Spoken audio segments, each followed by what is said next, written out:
While in the streets. Have some fun.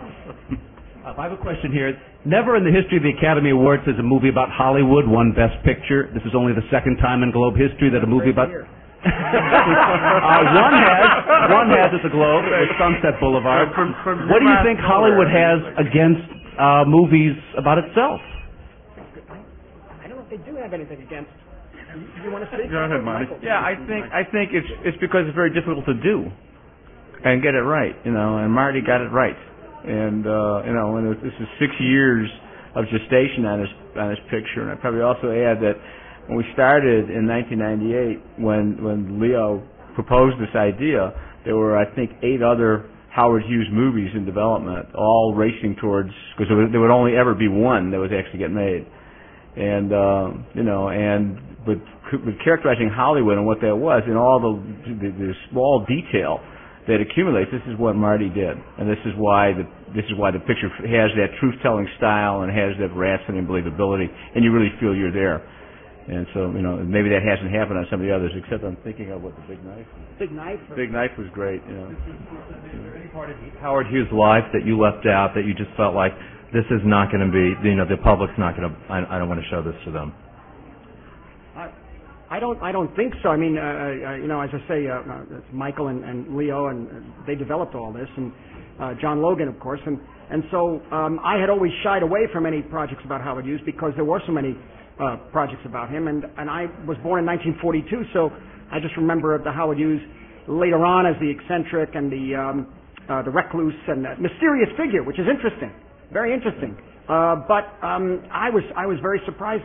I have missed the age, of course, of aviation, the Aviator, the romantic figure of the Aviator, and what that pioneer spirit. America had gone all the way over to California, in a sense. The whole country was now United States of America, and there was no place else to go to conquer except the sky and aviation and dreams in Hollywood. And that's what happened at this period when we all were working, when all these pioneers of cinema were working. Was his sexuality ever addressed? Sexuality, it depends on, there's so many stories about Howard Hughes. I don't know if any of it is proven in any way. And I think this is a take that John and Michael and Leo took on the project and on Howard Hughes' life. And as I say, it's interesting because it really started with Howard Hughes as a young, vibrant, alive visionary, obsessed with speed. Now that's pretty interesting. And also making extraordinary films. Hell's Angels, if you ever seen it on a big screen, nothing that we could do today could compare to what they did. Nothing. And so in any event, there's still so many stories and films to be made about Howard Hughes. Gentlemen, Mr. congratulations. Scorsese, Leonardo's talked about the trust he's put in you, and obviously by doing this film with him, you put a great trust in him. Can you put into words that artistic bond, that exchange that makes people work together and come out with something magical?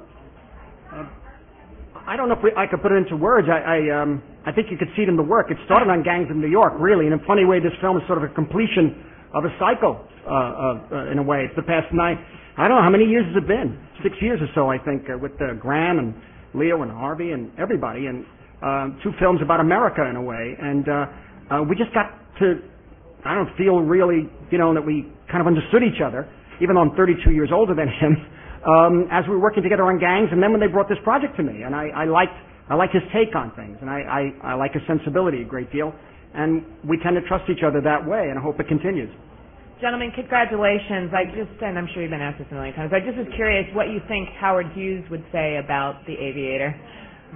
That's a great question. We have no idea. I have no idea. But I have one idea. What? Go ahead, Marty. I have one idea. There's a story that Robert Gitt, the great restorer of cinema at UCLA, told us the night he showed us this film by Max Ophuls called Caught. I think it was 1948-49. Robert Ryan playing a Howard Hughes character. It's one of the best films. It's the greatest. I love that film. I grew up watching it. And Barbara Bel Geddes. And apparently at the time, Hughes was a friend of Robert Ryan, and they were working out of RKO, and he lent out Ryan to be in this film called Caught at a place called Enterprise. And he called him in and he said, listen, there's a film that's called Caught, and there's a character in it that you're going to play sort of be based on me. And Robert Ryan says, yeah. He says, I want you to do it, and I want you to play him like a mean son of a bitch. And it's a great film. Just one last question.